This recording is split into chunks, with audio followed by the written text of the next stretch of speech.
Ayos lang naman kung di na kayang ipaglaban ang damdamin at puso.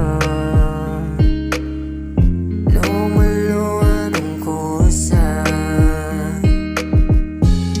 tanggap ko na wala nang tayo.